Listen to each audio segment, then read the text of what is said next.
Hello everyone, welcome to Adotab. इस session में हम आंसर राइटिंग सीरीज जो हमारी है और उसका GS3 के क्वेश्चंस को डिस्कस करने वाले हैं। यहाँ पर हम 4 marker question, 8 marker and 20 marker questions को डिस्कस करेंगे, जो कि हमारा जनरल पैटर्न होता है HPAS एग्जाम का।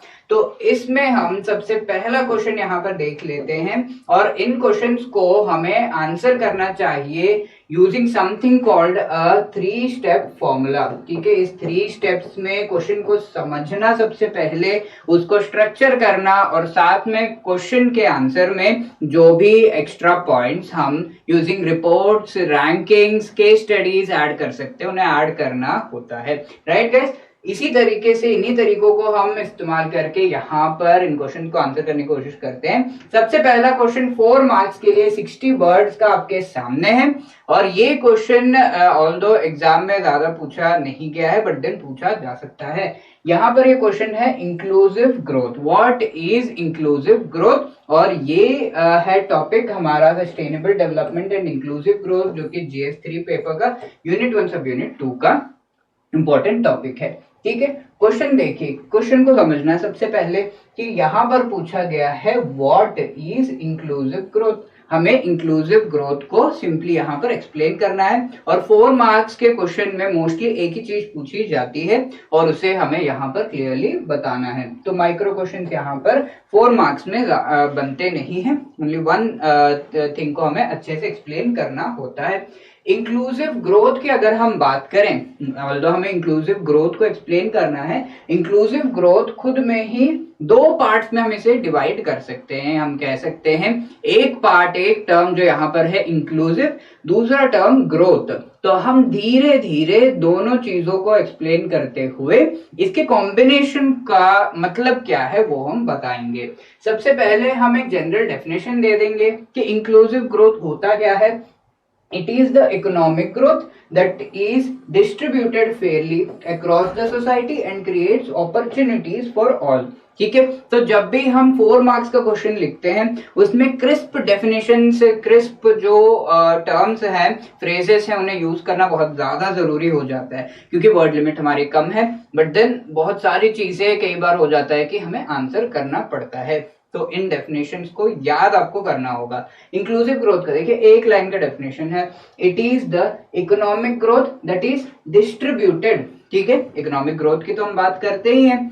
ग्रोथ के साथ में क्या इस ग्रोथ के जो फ्रूट्स हैं वो सभी को मिल रहे हैं, ग्रोथ के बेनिफिट्स पूरी सोसाइटी को मिल रहे हैं या नहीं, वो भी इंश्योर करना जरूरी होता है। और इंक्लूसिव ग्रोथ जब हम कंसिडर करते हैं ये चीज इंश्योर होती है अलोंग विद इकोनॉमिक ग्रोथ। तो economic growth that is fairly distributed across the society, और इस तरह के इकोनॉमिक ग्रोथ में अपॉर्चुनिटीज जो होते हैं वो बढ़ते हैं। ओके, इससे एक आइडिया मिल गया हम किन चीजों की बात कर रहे हैं, वो हम क्लियरली यहाँ पर एक्सप्लेन करेंगे। सबसे पहले पहला टर्म यहाँ पर इकोनॉमिक ग्रोथ, तो उसे हम इलाबरेट करेंगे। इकोनॉमिक ग्रोथ की जब हम बात कर रहे हैं, it is the increase in the production of economic goods and services. Simple, जब भी हम इकोनॉमी की बात करते हैं, इकोनॉमी इज अबाउट प्रोडक्शन, और production of goods and services जब इंक्रीज होगा देन उससे हम इकोनॉमिक ग्रोथ कहते हैं। Compared from one period of time to another, पिछले साल में कितना था, इस साल कितना है, ये कंपैरिजन जब हम करते हैं वो इकोनॉमिक ग्रोथ बन जाता है। ओके, पिछले साल 10% या पिछले साल इतना क्वांटिटी था, इस साल उससे 10% एक्स्ट्रा हो गया। राइट, तो दैट इज इकोनॉमिक ग्रोथ। इस चीज को हमने एक्सप्लेन कर दिया, बट हमारा मोटिव इकोनॉमिक ग्रोथ को डिटेल में एक्सप्लेन करना नहीं है। इकोनॉमिक ग्रोथ के एक्सप्लेनेशन से इंक्लूसिव ग्रोथ की तरफ ले जाने का हमारा मोटिव है। तो हम सिर्फ इकोनॉमिक ग्रोथ की बात क्यों नहीं करते, तो यहाँ हम बताएंगे कि OECD ने ये कहा है, तो आप ये चीजें जो है एक्स्ट्रा एडिशन, ऑल्दो आप यहाँ पर खुद से कह सकते थे कि हाँ इकोनॉमिक ग्रोथ में ये इश्यूज हैं, यहाँ पर हमने यूज किया है OECD का जो डिस्क्रिप्शन है। OECD is the organisation for economic cooperation and development, और ये जो ऑर्गेनाइजेशन के जो भी टर्म्स हैं, जो भी चीजें कहता है, वो बहुत ज्यादा इंपॉर्टेंट होते हैं। ये होता है वैल्यू एडिशन, जो तीसरा स्टेप की हम बात कर रहे थे, और इस तरीके से हमारे आंसर को एक सब्सटैंशिएशन मिलता है, यानी कि एक बेस मिल जाता है और अच्छे मार्क्स हम ला सकते हैं। अगर हम OECD की नहीं भी बात करते तो हम अपनी बात यहाँ पर रख सकते थे कि इकोनॉमिक ग्रोथ की तो हम बात करते हैं बट उसमें कुछ इश्यूज हैं।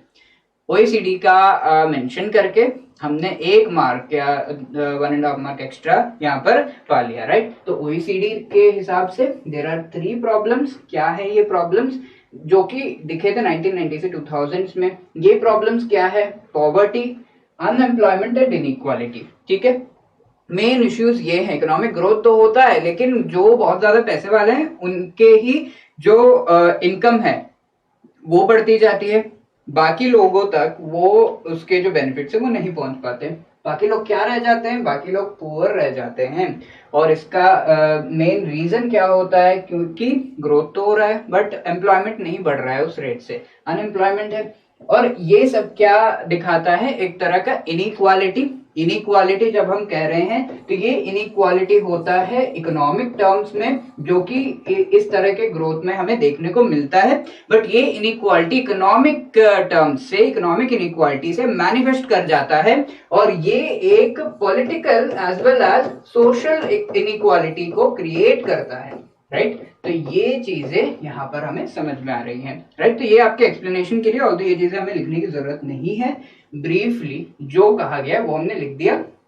पॉवर्टी का इश्यू आता है, अनएम्प्लॉयमेंट का आता है, इनइक्वालिटी का आता है। और इनइक्वालिटी की अगर आप समझो तो इकोनॉमिक इनइक्वालिटी की हम बात कर रहे हैं, यानी कि पैसे, एक व्यक्ति जो पैसे वाला है उसे और पैसे वाला बनाता है हमारा इकोनॉमी, बट जो पुअर है उसे पुअर ही रखते जाता है। तो ये बहुत ही इनइक्वालिटी जो है वो दिखती है और इसका असर होता है पॉलिटिकल एंड सोशल टर्म्स में। जो पुअर है उसकी बात तो आप ज्यादा मानोगे नहीं, उसकी पॉलिटिकल या फिर हम कहेंगे कि उस कम्युनिटी को सपोर्ट ज्यादा करना नहीं चाहेगा सोसाइटी, ठीक है। तो सोशल टर्म्स में भी ये मैनिफेस्ट करता है, पॉलिटिकल टर्म्स में ये मैनिफेस्ट करता है। तो ये चीजें हमने लिख दी यहाँ पर, वो समझ में आ रहा है।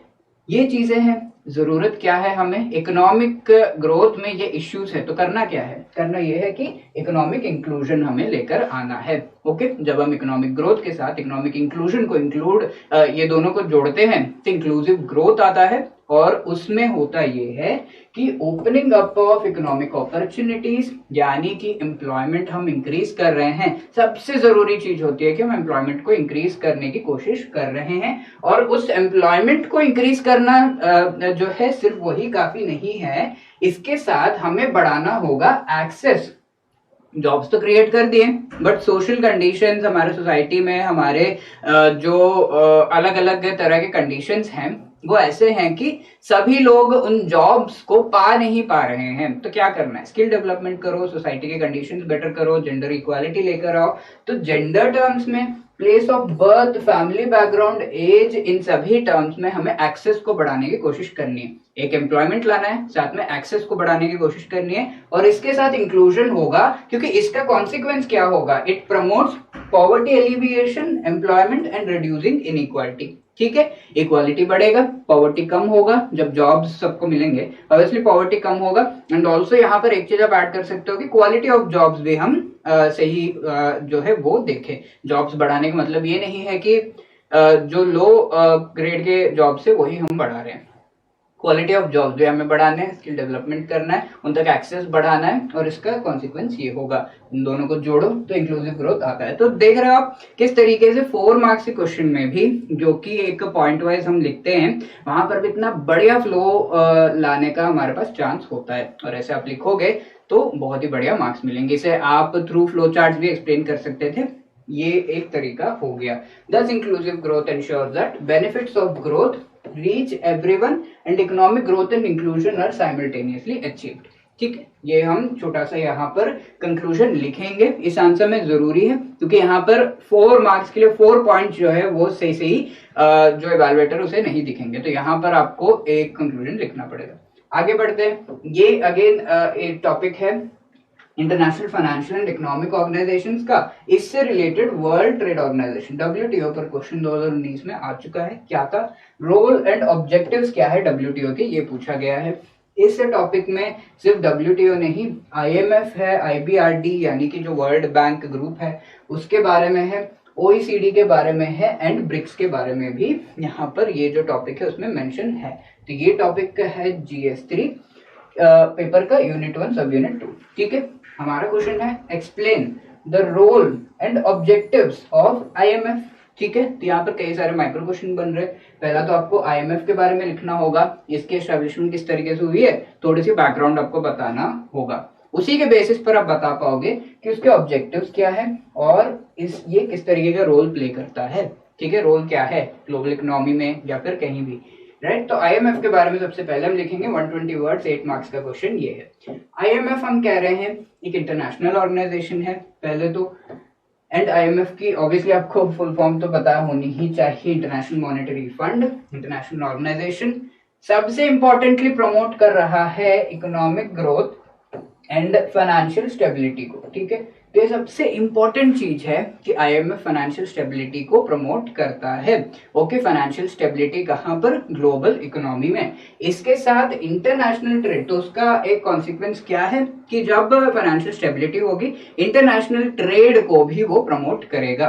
तो international trade and even poverty, जो कि हमारा इंक्लूजन का इंपॉर्टेंट पार्ट है, वो ग्लोबल स्केल पर प्रमोट करने का कोशिश आईएमएफ करता है। ये हमने बता दिया। अब हमने थोड़ा सा इसके एस्टेब्लिशमेंट के बारे में बताना है। 1944 में यूनाइटेड नेशंस का ब्रेटन वुड्स कॉन्फ्रेंस जो हुआ था, वहां पर इसे कंसीव किया गया और एस्टेब्लिश किया गया।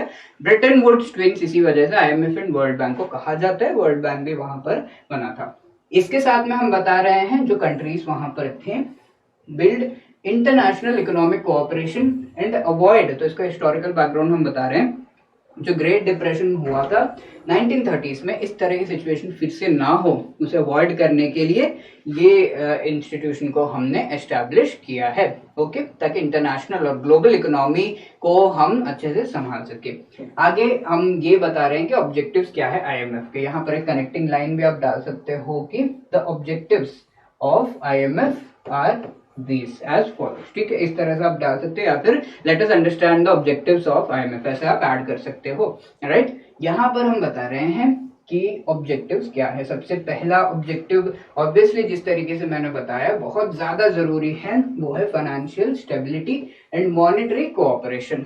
ठीक है, फाइनेंशियल स्टेबिलिटी कब होगी, जब कंट्रीज के बीच में कोऑपरेशन होगा, किन टर्म्स में, मॉनेटरी टर्म्स में। ठीक है, और facilitating international trade, promote employment, sustainable economic growth, इसके साथ रिड्यूस ग्लोबल पॉवर्टी। ठीक है, तो जो चीजें वहां पर लिखी थी उन्हीं वही ऑब्जेक्टिव्स मेन है आईएमएफ के। अब रोल देखते हैं क्या प्ले करता है आईएमएफ। यहाँ पर आपको आईएमएफ के डिफरेंट डायमेंशंस बताने होंगे, इसका जो रोल है।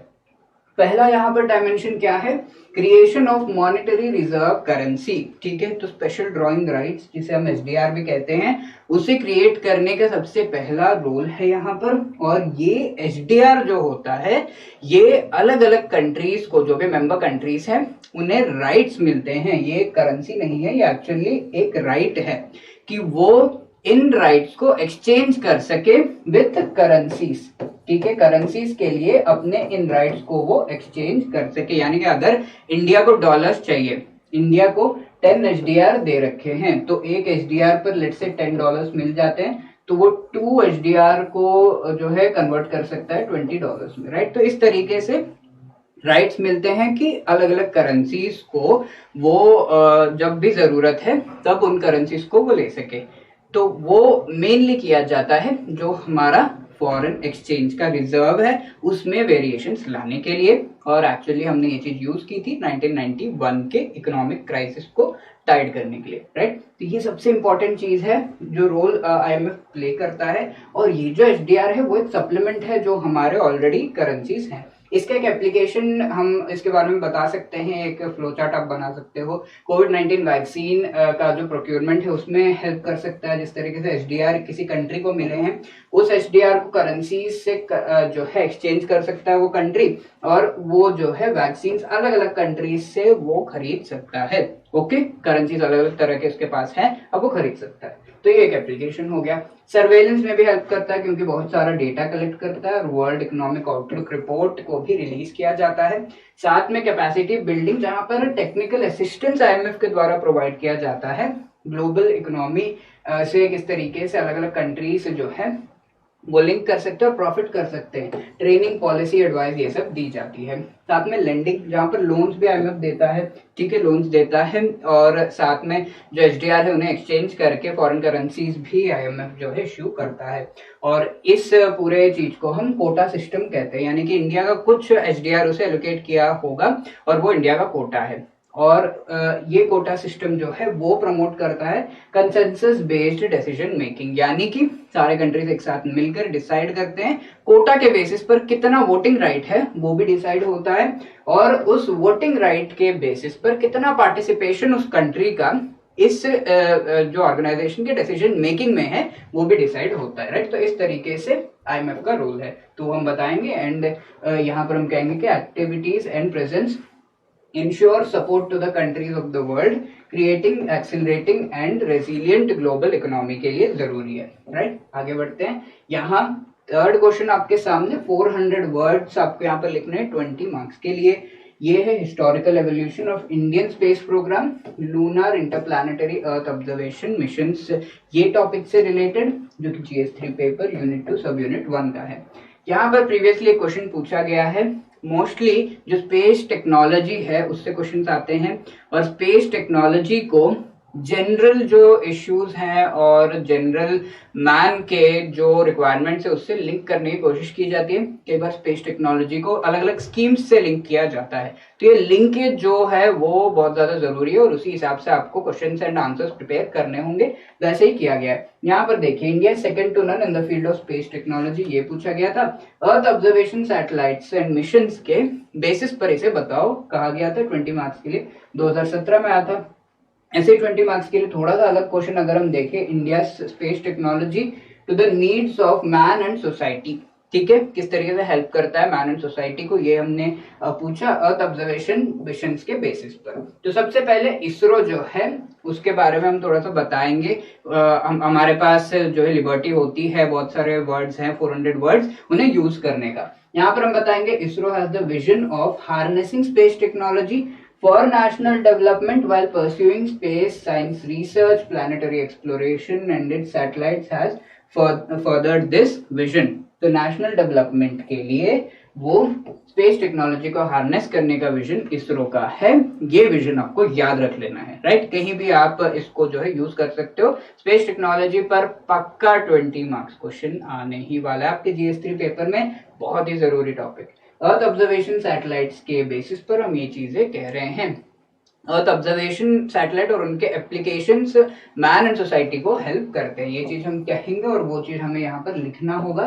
Needs of man and society, earth observation satellite उन्हें फुलफिल करते हैं। तो अर्थ ऑब्जर्वेशन सैटेलाइट्स मोस्टली जो है हम जानते हैं कि अर्थ के इर्द गिर्द पोलर जो ऑर्बिट्स है उसमें रिवॉल्व करते हैं, और इनके एप्लीकेशंस बेसिक होते हैं, यानी कि अर्थ ऑब्जर्वेशन इनका एप्लीकेशन। अर्थ ऑब्जर्वेशन में एक एप्लीकेशन हो गया कि एग्रीकल्चर, क्रॉप्स, इससे रिलेटेड ऑब्जर्वेशन करके हमारे किसान भाइयों की मदद की जाए, ठीक है। तो ये जनरल और जो कॉमन मैन है उसके नीड्स को इफेक्ट करता है, तो इस तरीके से हम लिंक करेंगे। और हमने ये कह दिया कि मोस्टली पोलर ऑर्बिट्स में आप इसे देखते हो, टेक्निकलिटी बता दी, कुछ एग्जांपल्स बता दिए कि ये हैं, ठीक है। इसके साथ हम ईच एंड एवरी एप्लीकेशन को डिस्क्राइब करेंगे, और इसी तरीके से जब हम लिखेंगे तो हमारा 20 मार्क्स का क्वेश्चन बनेगा। सारा कुछ आपको इसरो के वेबसाइट में मिल जाएगा, वही चीजें आपके लिए कंपाइल की गई हैं। एग्रीकल्चर एंड सॉइल्स इसमें हेल्प होती है, क्रॉप स्टैटिस्टिक्स दिए जाते हैं, एंड फूड सिक्योरिटी में हेल्प करेगा। रिन्यूएबल एनर्जी सस्टेनेबिलिटी को आगे बढ़ाता है, और इससे रिलेटेड हमारा जो इनसैट 3D, कल्पना 1, इस तरीके के सैटेलाइट जो है वो हम यूज करते हैं। इसके साथ फॉरेस्ट एंड एनवायरनमेंट इसमें भी हेल्प होती है, जहां पर फॉरेस्ट से related statistics, biomass estimation, automated annual forest changes क्या है, फॉरेस्ट फायर्स कॉमन मैन को बहुत ज्यादा जो है हर्ट करते हैं, इससे रिलेटेड इंफॉर्मेशन भी प्रोवाइड की जाती है IRS इनसैट जैसे सैटेलाइट्स के थ्रू। जियोलॉजी, मॉर्फोलॉजी, जियोमॉर्फोलॉजी जो है उसमें भी हेल्प होती है, मिनरल्स और इनसे रिलेटेड इंफॉर्मेशन प्रोवाइड होती है, हमारे जो मिनिस्ट्रीज इससे रिलेटेड हैं उनको IRS के थ्रू। गवर्नेंस में हेल्प करता है भुवन पोर्टल के थ्रू, और हमारा जो MG नरेगा वाला जो इनिशिएटिव है, जो मिशन है, उसमें भी भुवन जो है बहुत ही अच्छा कंट्रीब्यूशन दे रहा है एसेट के जियो लोकेशन से रिलेटेड, वो भी हम यहाँ पर ऐड कर सकते हैं। लैंड रिसोर्सेज रिसोर्सेज से रिलेटेड इंफॉर्मेशन दी जाती है, मैप्स और किस तरीके का लैंड है। और अभी हम देख रहे हैं कि विलेजेस में जो लैंड है उससे रिलेटेड इंफॉर्मेशन एक्सट्रैक्ट करने की कोशिश की जा रही है अलग अलग इनिशिएटिव्स के थ्रू। उसमें कार्टोसैट जैसे सैटेलाइट्स हेल्प करते हैं। ओशन साइंस जहाँ पर फिशरीज है, अगेन कॉमन मैन को बहुत ज्यादा इफेक्ट करता है।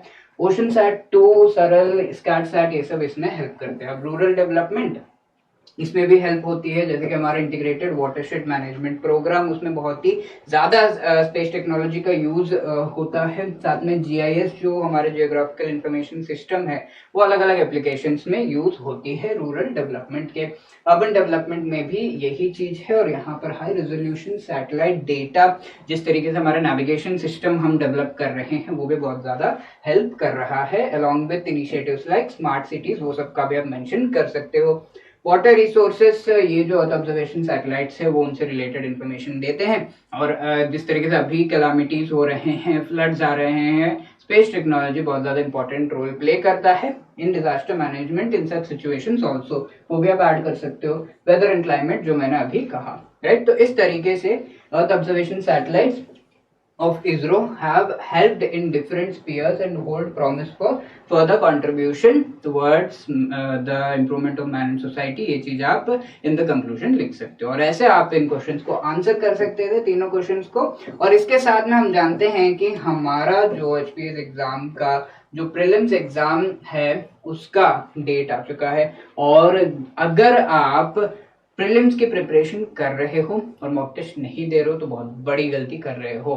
तो मॉक टेस्ट देना बहुत ज़्यादा ज़रूरी है। और इसी में आपकी हेल्प करने के लिए हम लेकर आ गए हैं हमारा प्रीलिम्स टेस्ट सीरीज एचपीएस का, जहां पर आपको प्रीलिम्स टेस्ट सीरीज, इसके साथ में सॉल्व प्रीवियस ईयर क्वेश्चन के पीडीएफ, करंट अफेयर्स हैं, हिमाचल जी के मॉड्यूल, लाइव रिविजन सेशंस, ये सब प्रोवाइड किए जा रहे हैं जस्ट फॉर 800, राइट। इसी के साथ में अगर आपके बेसिक्स वीक हैं और आप सोच रहे हो कि किस तरह से प्रिपेयर किया जाए, तो सारा material along with test series हम प्रोवाइड कर रहे हैं, जहां पर कंप्लीट जीएस मॉड्यूल्स आपको मिलेंगे जो कि जरूरी हैं हमारे एग्जाम के प्रिपरेशन के लिए।